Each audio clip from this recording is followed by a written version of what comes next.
nanti pasien berikutnya yang cengeng, yang nangisan, yang sulit untuk diajak komunikasi gitu, paling tidak ada gambaran bahwa, oh itu tidak sakit, oh itu temanku bisa, temanku mampu, ya memotivasi maksud saya begitu. Ya, ini salah satu triknya aja. Lah, pada kondisi pediatri yang mana pediatri itu gangguan atau kelainan problemnya yang mengakibatkan kondisi deformitas atau kelainan itu bisa bawaan dari lahir, bisa karena sebuah kondisi di mana ada problem pertumbuhan. Nah, ini kan riwayatnya ini yang penting. Ya, karena riwayat ini nanti juga menentukan bagaimana kita menyelesaikan permasalahannya. Ada beberapa gangguan deformitas pada anak-anak yang tidak terselesaikan dengan hanya sekedar diberikan edukasi. Harus diberikan intervensi, mungkin koreksi bisa dengan manual correction, bisa dengan operatif. Yang mana yang akan dilakukan? Semua itu akan bisa berjalan dengan baik, memperoleh hasil yang baik apabila terjalin suatu hubungan yang baik antara orang tua, pemberi asuhannya, bisa dokter, bisa fisioterapi, atau bisa profesi yang lain, dan juga kecepatan. Nah, tidak terlambat, ya, nanti tidak banyak menimbulkan. Karena misalkan pada kondisi deformitas bolek misalkan. Kalau bolek itu pada pediatrik anak-anak baru lahir usia 1 tahun, 2 tahun masih belum nampak. Karena memang seperti lutut itu bentuknya parus gitu ya. Tapi seiring dengan perkembangan usia 4 tahun kok masih parus, tubuhnya tambah gemuk, tambah parus. Nah, ini akan menimbulkan deformitas ini karena progresnya itu ke arah jelek itu nampak sekali. Maka harus diambil apakah memang harus operasi, apakah harus terkoreksi dengan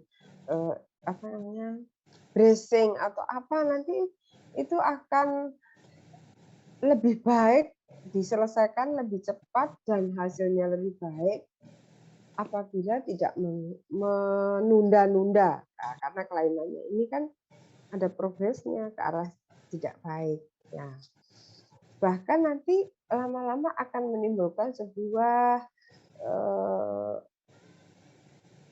kecacatan yang permanen atau gangguan fungsi. Nah, ini menjadi catatan buat seorang operator untuk melakukan tindakan operasi.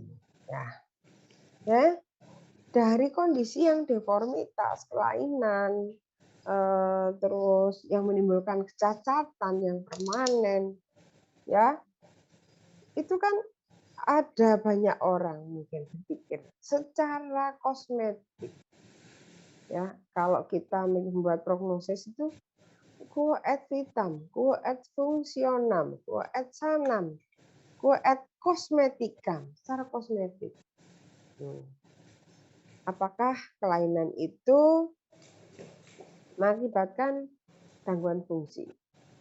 Ya. Karena secara kosmetik tidak baik, belum tentu fungsinya terganggu. Belum tentu. Nah, tapi ada juga gangguan yang secara kosmetik sudah tidak bagus, tetapi dia mengakibatkan keterbatasan fungsi, ketidakmampuan. Bahkan di tingkatan yang lebih tinggi lagi ada kecacatan, ada kondisi yang tidak sesuai dengan anatomisnya dan mengakibatkan gangguan fungsional. Ya. Dan ada juga yang potensi menyebabkan ketidakmampuan dalam fungsional. Jadi beberapa tahapan itu yang harus kita pahami. Nanti untuk bahan edukasi kepada orang tua. Apa yang harus dilakukan, solusinya bagaimana. Paling tidak orang tua mendapatkan pembelajaran pada kondisi ketidakmampuan itu atau gangguan secara kosmetik maupun fungsinya. Orang tua mendapat informasi bagaimana penyelesaiannya supaya tidak lebih jauh, lebih jelek, serta fungsi semakin terganggu. Jadi bagaimana penyelesaiannya? Apakah akan mengoreksi yang nampak saja? Atau membuat penyelesaian problem, menginventarisasi permasalahan apa sih ketidakmampuannya, loss function-nya apa. Bagaimana nanti memanage supaya ketidakmampuan itu bukan menjadi suatu hal yang menakutkan orang tua, memberatkan orang tua, karena kalau masih anak-anak kan usia harapan hidup di Indonesia saja sudah hampir 60 tahunan kan. Jadi kan sampai berapa tahun dia akan tergantung. Ya. Atau bahkan bisa juga mengakibatkan rasa sakit atau nyeri yang mengakibatkan ketidakstabilan. Nah, dan mungkin pasien sudah beradaptasi dengan kondisinya. Karena makin lama ini kondisi juga akan mengakibatkan kondisi kemungkinan degeneratif, perubahan degenerasi itu lebih awal. Nah, jadi untuk penyelesaian problem pada pediatri bukan hanya melihat yang nampak saja. Yang mengakibatkan gangguan fungsi itu apa saja.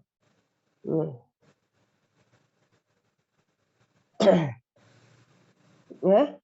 Jadi tujuan dari treatment pada pediatrik itu adalah bagaimana meningkatkan ya kondisi di mana yang nampak tadi diberikan suatu intervensi ya, kondisi yang nampak tadi untuk diminimalkan ketidakmampuannya.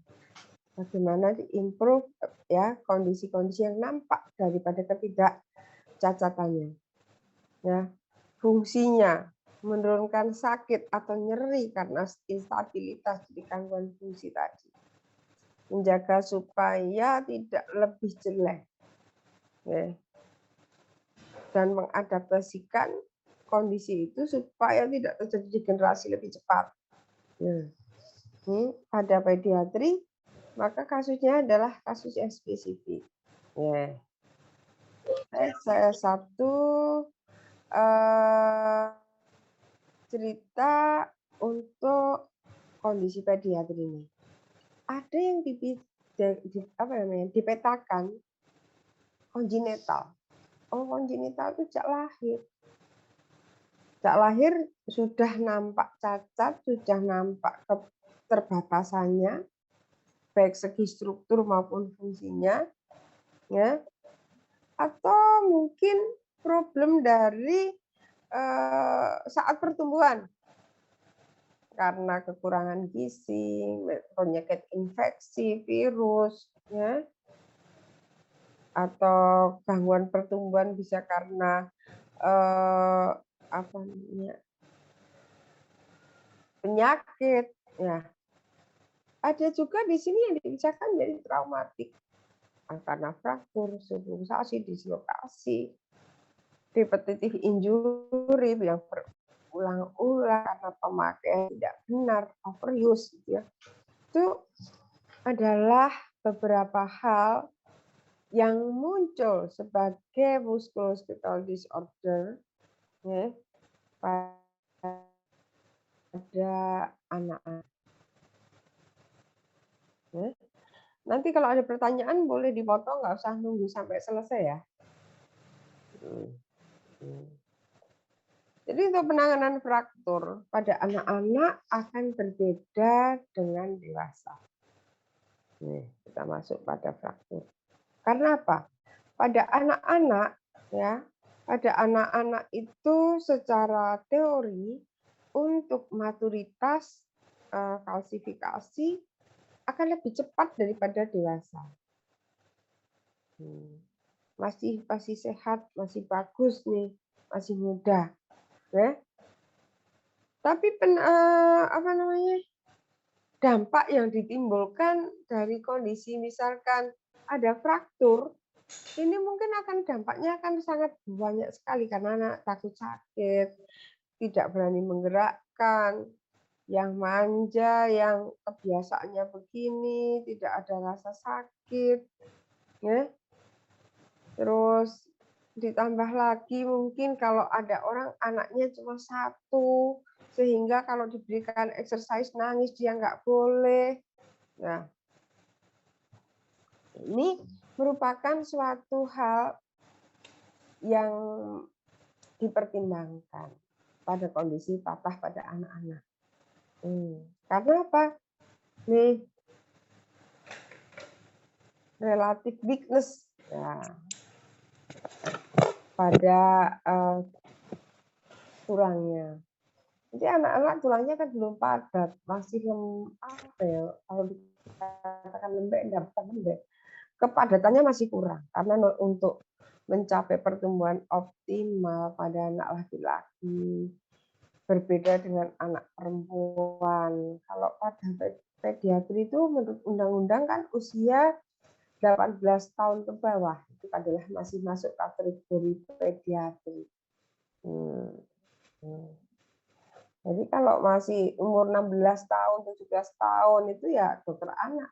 Memang karena sesuai undang-undang usia sekian itu adalah usia masih belum matur. Jadi untuk fase bone healing-nya kalau dijelaskan di sini ada perbedaan sedikit, tapi cara gambarannya cara kasar sama. Osteum children bone loosely. Ya, pada dewasa pertumbuhannya pada saat fraktur tidak sedemikian rupa, berbeda karena kepadatan tulangnya belum optimal, ya. Terus kelenturan suplai makanan, ya, itu menjadikan pedoman buat kita. Ini salah satu contoh fraktur green stick pada anak-anak. Kalau green stick begini, mungkin ini tidak perlulah operasi. Reposisi sama dokter bedah ortoped, reposisi kemudian difiksasi, imobilisasi dengan gips bisa. Tapi untuk mereposisi kan butuh suatu keahlian. Bagaimana membuat pasien nyaman dan benar posisinya.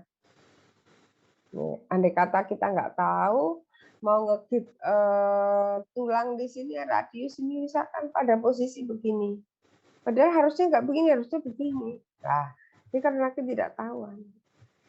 Ya. Maka pada kondisi-kondisi simpel di tempat kita juga tidak banyak dilakukan intervensi operasi. Oh, cukup digip saja. Tapi ada orang yang merasa bahwa digip itu suatu hal yang tidak menyenangkan karena kenapa hanya digip. Nah, ini tugas kita semua memberikan pengarahan, penjelasan kepada pasien dan keluarganya bahwa tidak semua kondisi patah tulang harus dioperasi. Apabila tidak ada displace, ya. Terus apabila kondisinya simpel, udah nggak usah operasi. Kalau ada yang mudah, kenapa harus sulit-sulit gitu kan? Nah, ini yang harus dimengertikan kepada keluarga pasien. Supaya keluarga pasien mengerti, supaya keluarga pasien paham. Sehingga tidak ada kesalahpahaman dalam penyelesaian permasalahan. Ya. Kenapa kok ada pasien digip kok ini cuma di di operasi susah-susah, dipasang ini, dipasang itu. Ya, itu nanti keputusan semuanya tergantung dari operator, bukan kita ya. Tapi dengan kita itu kita berharap ya pasien mengerti tadi, jangan sampai pasien tidak mengerti apa sih tujuannya dari operasi, kenapa sih harus dioperasi gitu ya. Ini kata operasi, kenapa sih pasien ini nggak perlu digigit, sedangkan apa namanya pasien X harus dioperasi dan digigit.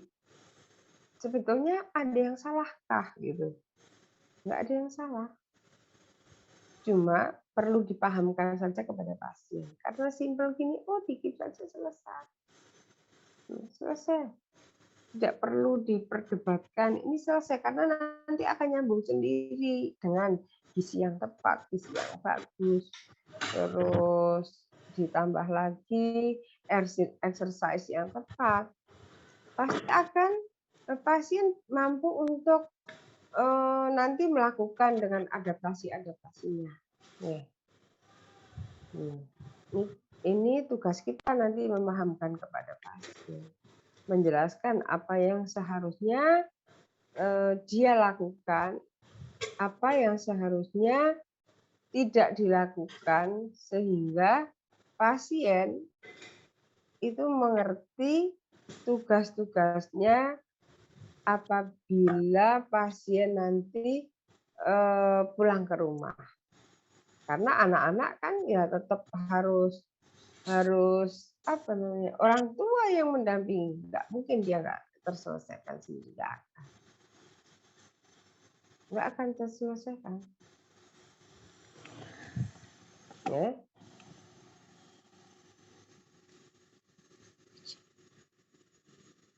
Ada pertanyaan?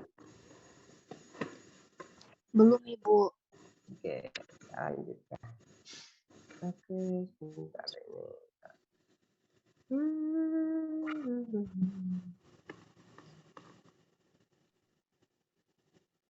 Sebentar.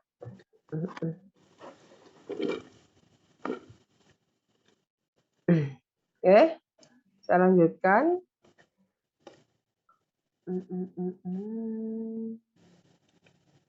Ini sebentar, ininya kok jadi tampilannya jadi berubah. Bentar ya, tampilannya jadi berubah. Oke. Slide saya bisa dilihat masih? Bisa, Ibu. Oke, masih bisa ya. Oke, saya lanjutkan.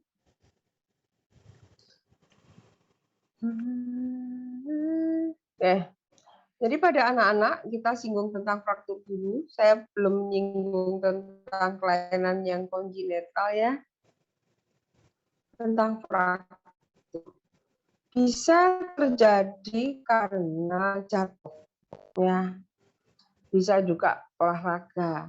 Saya 3 hari yang lalu ya, ada pasien anak-anak TK.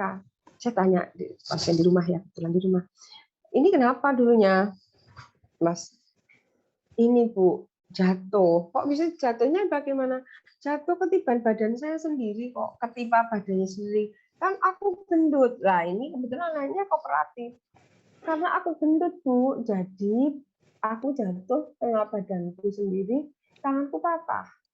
Nah ini anaknya mudah untuk diajak ngomong, diajak bicara. Tapi pada kondisi tertentu kalau kita ketemu pasien yang tidak mudah untuk diajak bicara, gitu kan kita jadi anamnesis saja susah. Nah, anamnesis saja susah. Diajak ngomong aja sudah nangis. Ya, diajak ngomong nangis. Ditanyain nangis. Gimana kita dapat masalahnya? Apa yang harus kita tanyakan? Ya, terus cerita exercise hampir setengah jam itu exercise ya dia santai aja, ini nggak sakit ya, nanti nggak sakit ya, ini kepenak ini dapat pasien yang seperti itu kan, enak aja ya, beneran banget. Nah, jatuh olahraga Nah, dia bilang, kenapa lari-lari ketimpa badanku sendiri, kecelakaan 10-15%. Jadi yang cari jatuh atau olahraga itu banyak justru, kecelakaannya sedikit. Ya, pada kondisi lahir, terus karena injury pada saat kelahiran, yang sering terjadi adalah clavicular fracture, humeral shaft pada saat lahir itu bayi ditarik gitu ya, dilakukan apa namanya saat lahir kepala terlebih dahulu kan, kalau bayi lahir kepala terus tangan dari bidan atau dokter narik di ketiak, ya clavicular fracture. Kadang juga disertai dengan brachial injury. Ya. Kasus-kasus patologi fraktur.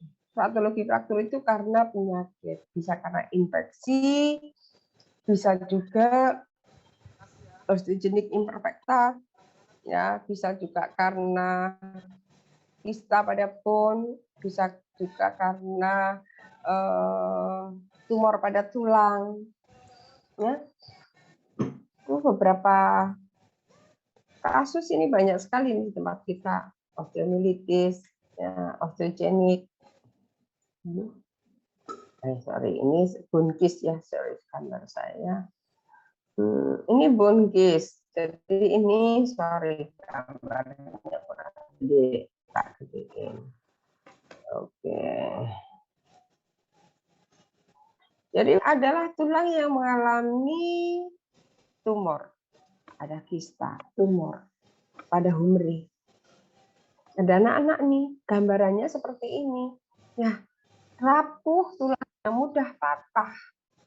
Nah, kalau kita nanti pasien dengan operasi seperti ini, apakah dilakukan artroplasti atau tidak? Kalau pada anak-anak belum dilakukan artroplasti, shoulder artroplasti ya, belum. Tetapi anak-anak di sini nanti akan dilakukan tindakan spesifik pada anak-anak. Jadi dokter bedah akan memilih tindakan yang paling aman karena jangan sampai mengganggu pertumbuhan tulangnya. Andai kata ini diamputasi gitu, amputasinya ya pas sampai habis kan, disartikulasi dari humeri itu habis. Nah, tempat kami pada orang-orang dewasa sudah dilakukan namanya megaprotesis. Jadi megaprotesis dipotong tulangnya sampai sini, diganti implan dengan protesis. Ya tulang seakan-akan kondisi daripada lengannya utuh tanpa masalah. Tetapi fungsinya nanti tidak senormal fungsi yang sebenarnya, tapi cara kosmetik bagus.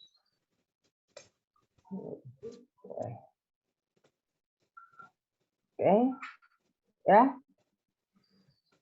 Pada anak-anak nih ada beberapa tipe ya fraktur pada epiphysis. Epiphysis ya. Epiphysis ujung tulang. Jadi pada anak-anak kalau ada fraktur gini, yang jadi pertimbangan adalah apabila mengganggu pertumbuhan tulang. Karena ujung tulang itu kan tempat pertumbuhan tulang ada di ujung-ujung tulang. Nah, hati-hati pada fraktur epiphysis. Ada tipe 1, 2, 3, 4, 5. Ya, gimana nanti masing-masing nanti gangguan-gangguan yang muncul pada saat pasca reposisi, ini adalah tugas kita. Tugas kita semua. Nih, beberapa tipe dari epiphyseal injury. Ujung tulang ya, teman nih. Ini pada ujung tulang. Bisa pada sampingnya, bisa pada medial, lateral. Ini gambarannya pada epiphysis injury.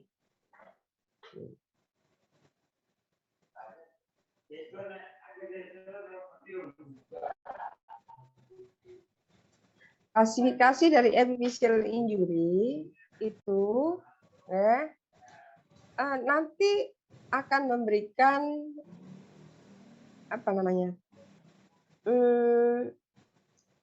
gambaran kepada kita tentang prognosis, ya, di mana nanti problem pertumbuhan tulang terganggu atau tidak oleh seorang ahli ortopedik nih, Salter Harris itu dibagikan tadi ya, seperti tabel di atas, itu akan mempengaruhikah nanti panjang tungkainya, panjang tulangnya.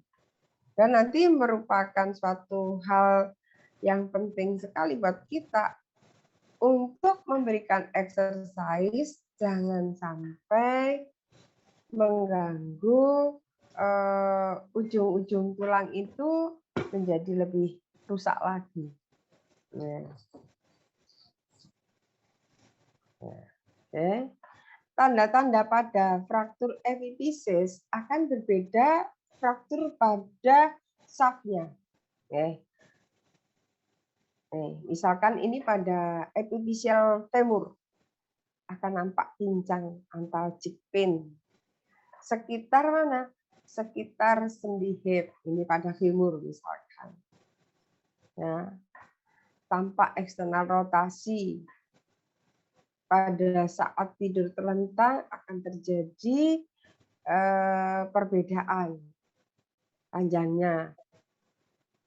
Ya, pada saat berdiri juga nampak dia akan posisi semi fleksi biasanya.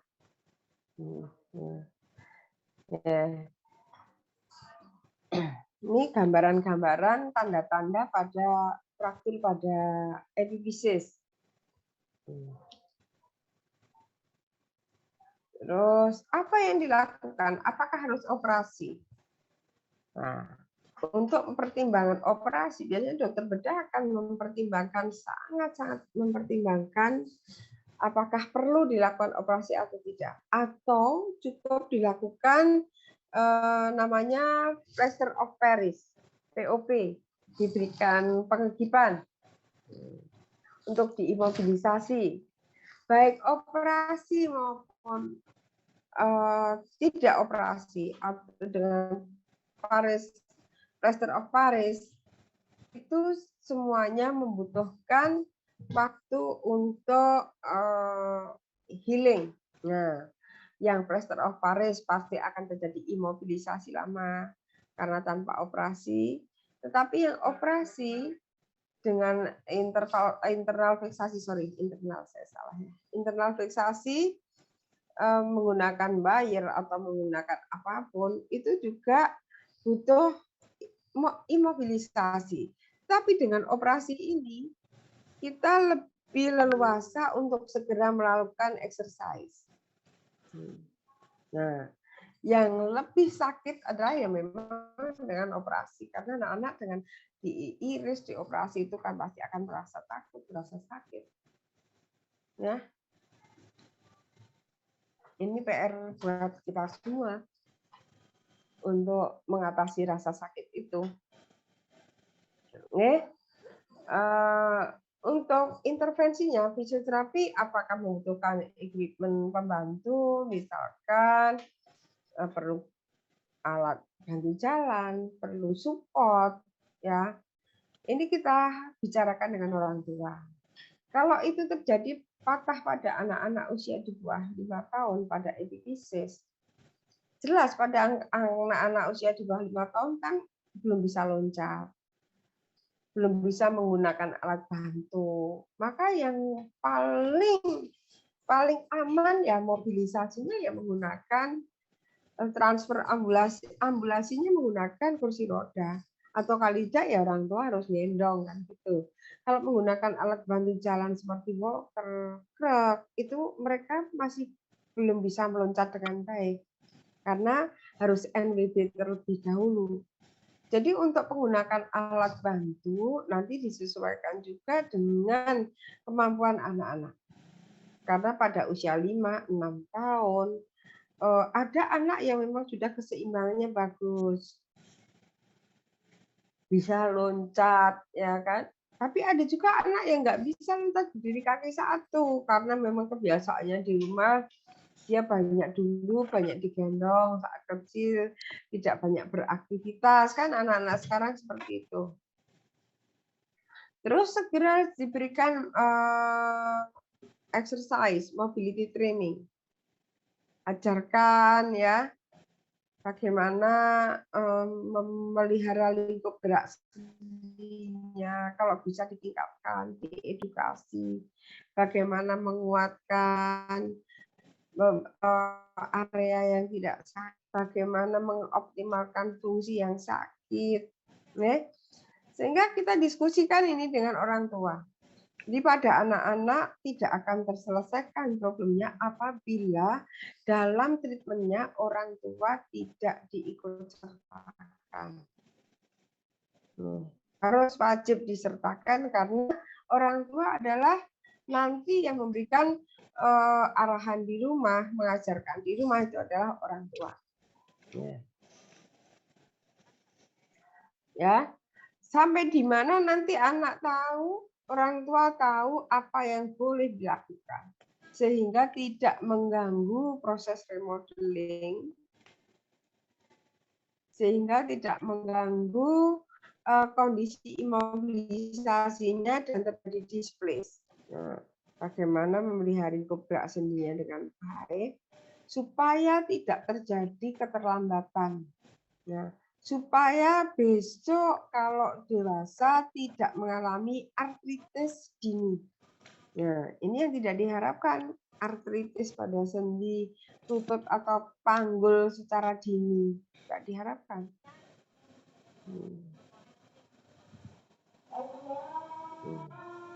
Jadi kalau pada operasi pada anak-anak, andai kata ini pada fraktur epiphysis ini ya, apakah harus diganti dengan kolum femur? Tidak, biasanya dilakukan screwing. Terus ditambahkan grafting supaya vaskularisasinya bagus. Maka pada kondisi operasi tidak boleh melupakan kemungkinan yang potensi terjadi komplikasi itu apa saja. Karena dengan adanya operasi ini akan ada rasa sakit. Mungkin ada nekrosis karena kolom femurnya patah sehingga nutrisi pada kaputnya nggak bagus karena miskin vaskularisasi. Nah, kalau sampai terjadi nekrosis bagaimana? Jangan sampai nekrosis bagaimana? Nah, ini kita bersinergi, berkolaborasi dengan profesional lain, baik itu perawat, ahli gizi, ya, terus ortopednya sendiri. Itu harus berkolaborasi, bersinergi. Nah, karena ini nanti nyambungnya tidak sama dengan orang tua. Bisa lebih lama ini karena di kolom femur itu minimal sekali vaskularisasi. Ya, ini komplikasi yang mungkin terjadi pada epifisiolisis, fraktur pada epifisial ujung tulang. Ya, pertumbuhannya terhambat. Ini yang tidak diharapkan, anak nggak bisa tinggi. Unequal bone growth, partial injury. Ya. Overgrowth, ada yang terlambat, ada yang over. Ya. Bisa juga seringkali terjadi kita lihat adanya nerve injury. Ya, nerve injury. Kalau ada sampai nerve injury, fraktur disertai problem saraf, ya ini risiko lagi adanya kontraktur itu pasti muncul karena anak-anak nggak akan bergerak sendiri. Di samping itu kompartemen sindrom sama dengan fraktur yang lain merupakan kondisi tanda-tanda daripada cedera pada epifisial. Oke.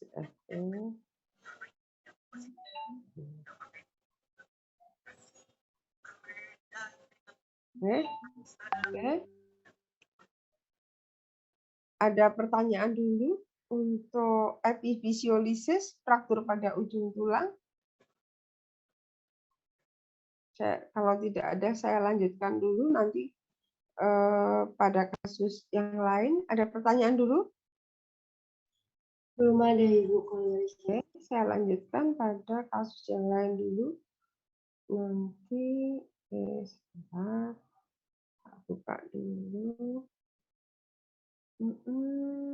Unsur pediatrik.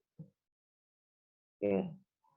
Teman-teman, saya akan cerita juga tentang DDH.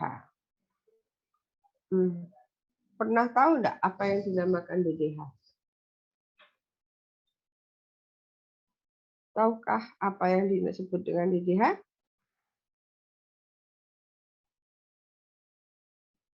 DDH. Apa DDH? Mohon maaf Ibu, di saya kurang jelas.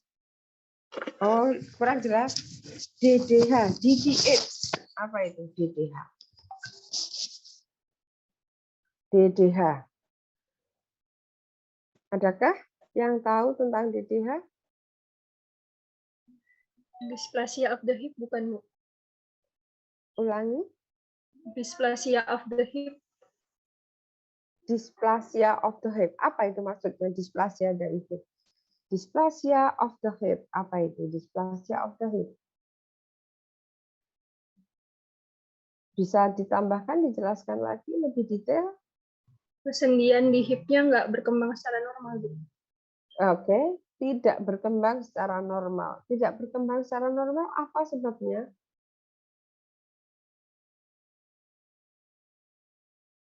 Kok tidak berkembang secara normal? Sebabnya apa?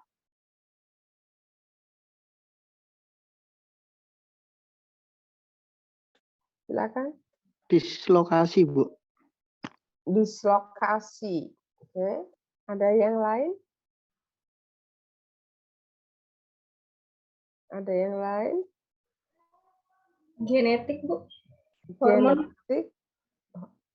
Genetik ya? Oke. Hormon Berarti karena keturunan ya? Ya. Oke. Ya. Jadi DDH adalah suatu kondisi. Tadi ada yang menyampaikan displasi. Displasi itu apa tuh? Displasi itu apa? Displasia itu apa displasia? Yang dimaksud dengan displasia itu apa? Apa yang dimaksud dengan displasia? perkembangan selnya nggak normal. Perkembangannya sel tidak normal. Perkembangan apa pertumbuhan? Pertumbuhan Ibu, keterlambatan pada acetabulum. Pertumbuhan tidak normal. Pertumbuhan tidak normal. Kalau kita bicara tentang sendi hip, itu kan ada acetabulum, juga ada apa satunya? Anatominya. Ada acetabulum dan ada Caput femur. caput femur. Jadi sendi hip, caput femur, dan acetabulum bersambungan, ya, berhubungan di situ, hubungan antara dua tulang ini yang dihubungkan oleh ligamen, otot, dibungkus oleh kapsul, itu menjadi satu sendi. Namanya adalah sendi hip. Nah, kalau tadi ada yang menjelaskan bahwa sendi hip itu ada displasi. Displasia adalah apa namanya? Bentuk yang tidak normal. Kenapa? Oh, bentuknya tidak normal, gitu kan? Kenapa tidak normal? Bawaan dari lahir. Ya, yes, sebentar. Oke.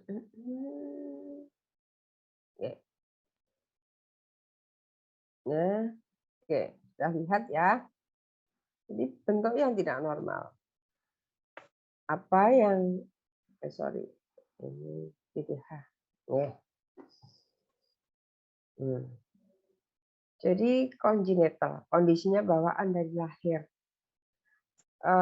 Pertumbuhannya tidak normal karena problem daripada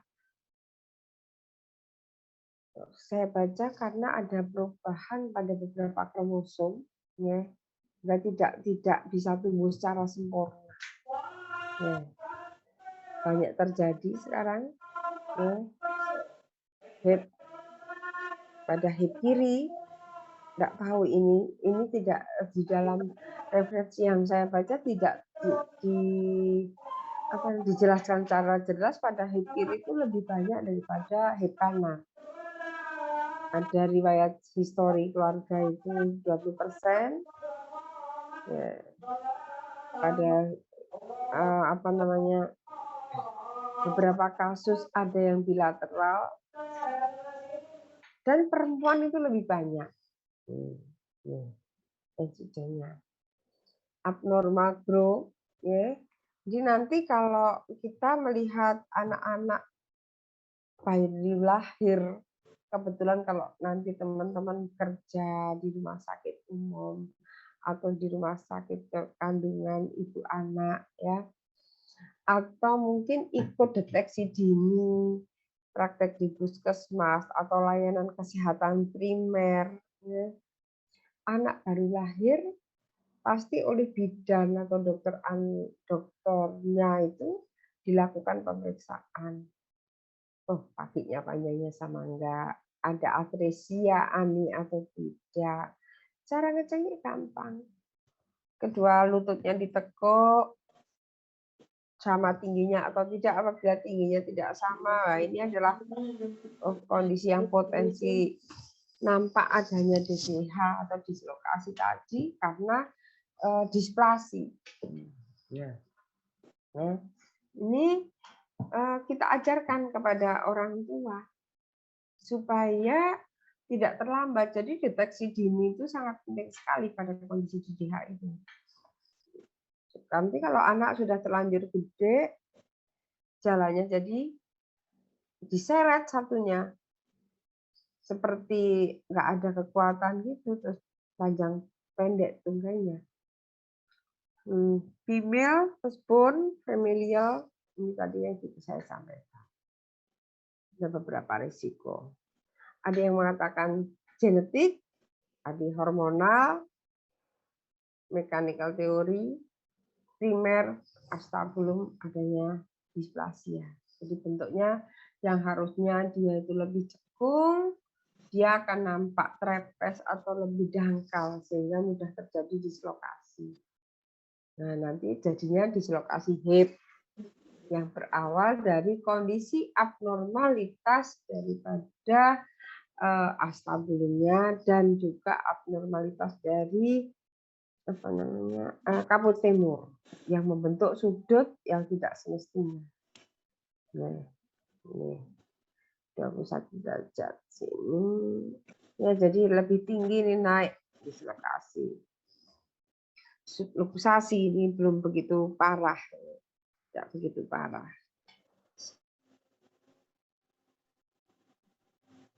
Oke. Ini Pak Dana, menurut definisinya displasi itu apa? Subluxasi itu apa? Dislokasi itu bagaimana? Jadi tulang tidak tumbuh sempurna, sehingga mudah terjadi subluxasi ataupun dislokasi. Ini patologinya akan terjadi penguluran pada kapsul karena ini tergeser, ya, digeser ke belakang, di kapsulnya pasti akan memanjang, jadi sendi itu jadi tidak stabil. Maka dari itu apabila anak sudah pada posisi sudah mampu berjalan, ini kan ada tekanan, ada penguluran, ini menjadi semakin lemah otot-ototnya. Karena dia harus mempertahankan posisi itu supaya tidak bergeser lagi. Sehingga pada saat berjalan nampak pincang-pincang. terus yang jelas nampak atrofi pada gluteusnya. Nah, ini jangan sampai nanti setelah operasi pasien ini tidak segera exercise. Nah, ini pekerjaan yang luar biasa buat kita. Karena pada kasus DDH itu harus benar-benar pasien itu pasien yang taat, pasien yang mengerti sekali tentang sebuah larangan ataupun yang belum diperbolehkan pada waktu tertentu. Ya.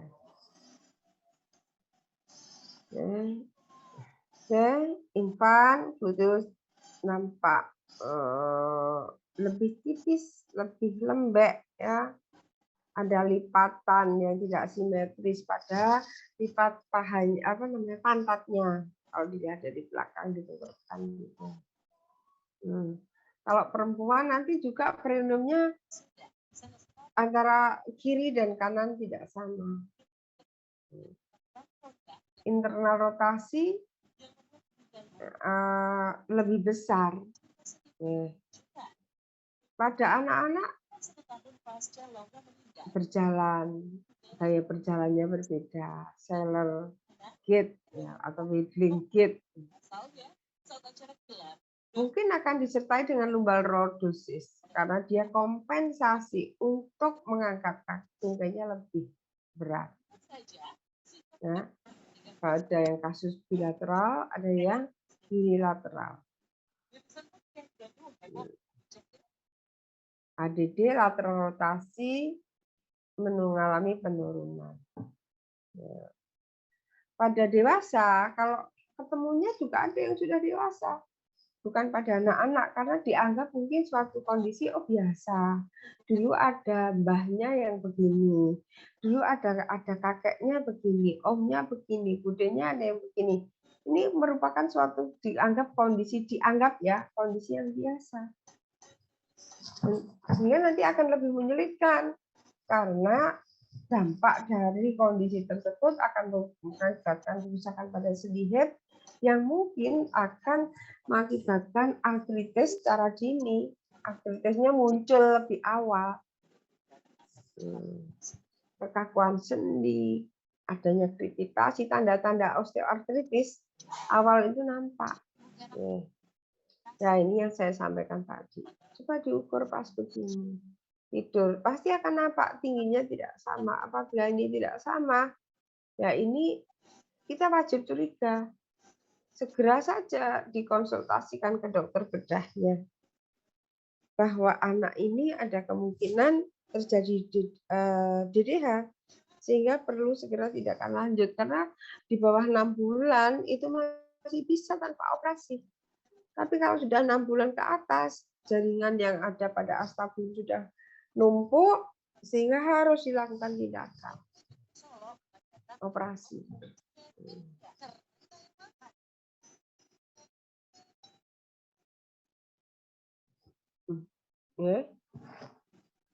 Ada pertanyaan? Ya, tesnya ada ortolani tes dan Barlow tes.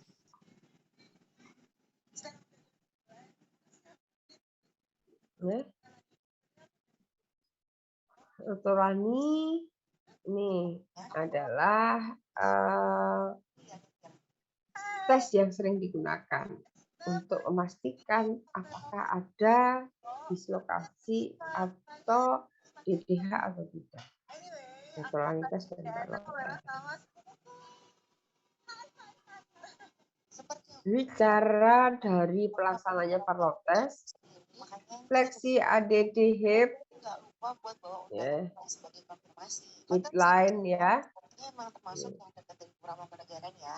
Perjalanannya kok nggak lama. Wah, karangan bunganya tuh benar-benar ortolani tes. Jadi bayi baru lahir apabila nampak kondisi ada panjang pendek gitu dilakukan tes ini untuk memastikan. Apabila hasilnya positif ya berarti ini kemungkinan DDH ya lanjut saja ke dokter ortopedi.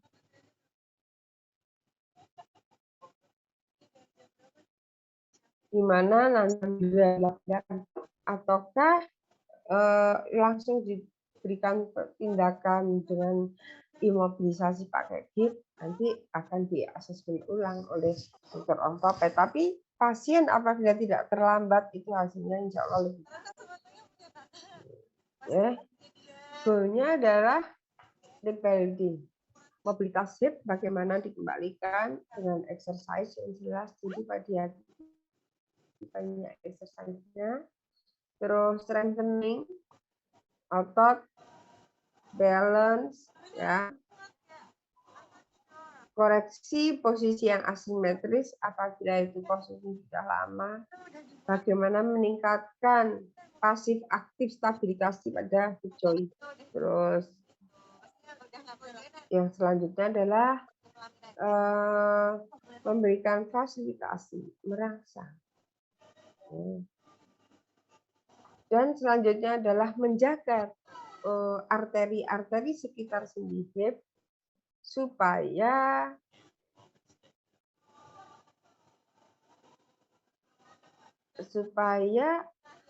tidak terjadi kerusakan pada arteri tersebut yang memberikan nutrisi.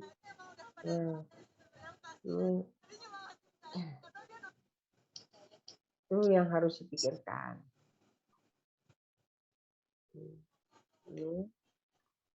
Ada pertanyaan dulu? Ada pertanyaan? Belum ada, Bu. Ya. Konservatif dan operatif tadi saya sampaikan sudah, apabila 6 bulan konservatif saja diberikan GIP Spica. Tapi kalau udah lebih dari 6 bulan ya harus operasi. Ya, karena astabulum sudah terisi oleh jaringan-jaringan yang tidak semestinya ada di situ. Bila menggunakan bracing, bisa menggunakan brace yang namanya brace-nya? Pavlik harness. Pavlik harness. Jadi pemakaian brace dengan posisi ABD dan eksternal rotasi dengan semi fleksi hip dan fleksi knee. Pavlik harness.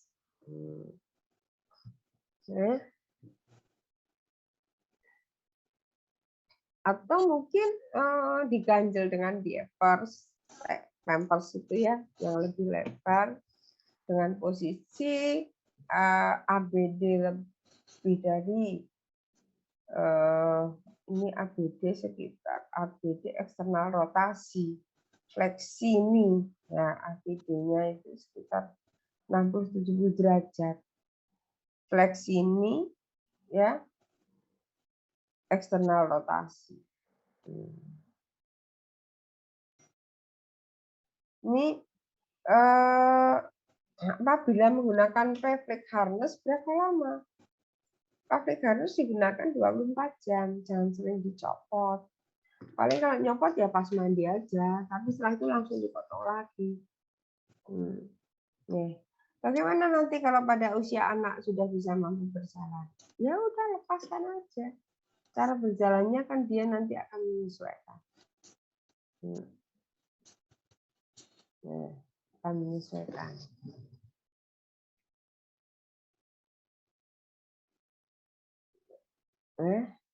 Pavlik harness seperti yang nampak pada gambar, pasien juga merasa lebih nyaman sih menggunakan pavlik harness ini. Keberhasilannya 85-95%.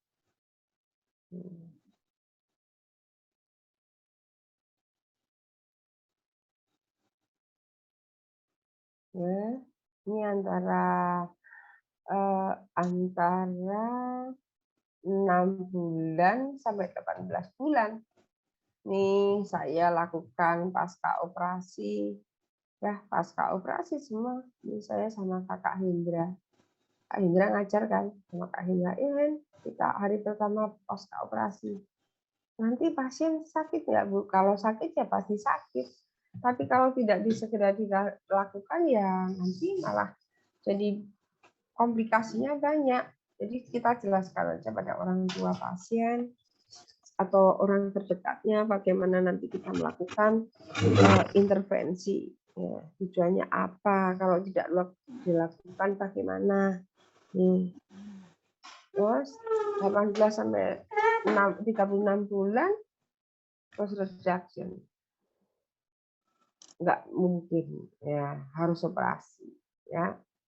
Nanti operasinya apa? Dokter akan mempertimbangkan entah itu osteotomi, entah itu nanti dilakukan apa namanya screwing atau apa, sudah pasrahkan aja pada ahlinya. Tinggal kita menyesuaikan bahwa perlakuan yang diberikan oleh ortoped tadi mempunyai karakteristik yang berbeda.